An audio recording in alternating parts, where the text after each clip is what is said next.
আমরা গিয়েছিলাম ঢাকার যমুনা ফিউচার পার্কে একটি আইফোন 15 প্রো কেনার জন্য। এবং এটা কিনাটা কতটা কষ্টসাধ্য ছিল এবং আমাদের জার্নিটা সম্পর্কে থাকছে আজকের এই ভিডিওতে। দারাজের হাবের কাজ শেষ করে তারপরে সায়দাবাদ ফ্লাইওভারে নেমে আমি এদিক দিয়ে চলে যাচ্ছিলাম কমলাপুর। কমলাপুরের ফ্লাইওভারটা এদিক থেকে পরিবেশটা খুবই সুন্দর লাগতেছিল। আমি ফ্লাইওভারে নামতেছিলাম এবং আশপাশের পরিবেশটা উপভোগ করতেছিলাম। যেহেতু একটু বলে রাখা ভালো, আজকের ফোনটা কিনতেছি মূলত আমার জন্য না, এটা হচ্ছে আমার ফ্রেন্ড কাইফের জন্য। একটা ঘটনা ঘটে যায়, তো হচ্ছে আমার ফ্রেন্ডকে একজন কল দিয়ে বলে যে তার ফোনটি নাকি তার কাছে বিক্রি করবে, অর্থাৎ কাইফের কাছে বিক্রি করবে। তো কাইফ এই জন্য যমুনা ফিউচার পার্কে এসেও আবার বাড়ি দিকে যাচ্ছিল। অর্ধেক রাস্তা যাওয়ার পর তাকে বলে যে ফোনটা আর বিক্রি করবে না। তো আমি এখানে মূলত হিসাম ভাইয়ের জন্য ওয়েট করতেছিলাম। তো এখানে একটু রেল লাইনের পরিবেশ উপভোগ করতেছিলাম, এমন সময় কল আসে যে সে আবার ব্যাক আসতেছে। তো এই জন্য তাকে নিয়ে যমুনা ফিউচার পার্কে গেলাম।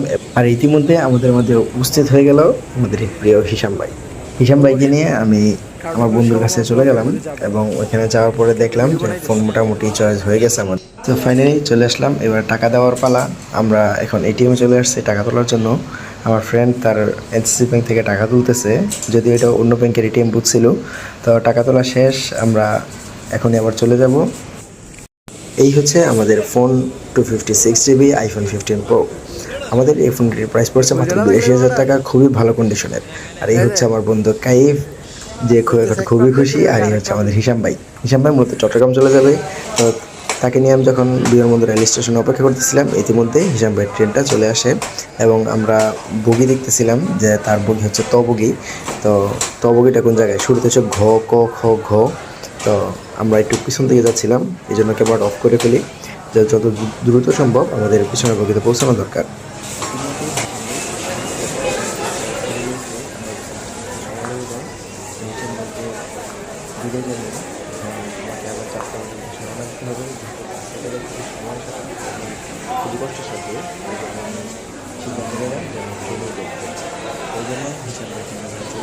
হিসামবাইকে বিদায় দিয়ে আমি 1 নম্বর প্ল্যাটফর্ম থেকে 2 নম্বর প্ল্যাটফর্মের দিকে যাচ্ছিলাম। তো এখানে পরিবেশটা খুব সুন্দর লাগতেছিল, এই জন্য এখানে কয়েকটা ফুটেজ আমি নিয়ে নিলাম।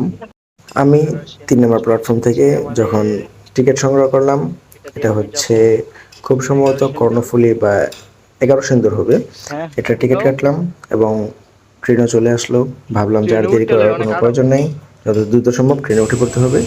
এই ট্রেনে উঠে পড়লাম, বিমানবন্দর থেকে ট্রেন ছেড়ে দিল এবং খুব দ্রুত সময়ের ভিতরে আমি যাত্রাবাড়ির দিকে চলে আসতে পারলাম, অর্থাৎ কমলাপুর নেমে কমলাপুর থেকে বাসে চলে আসলাম।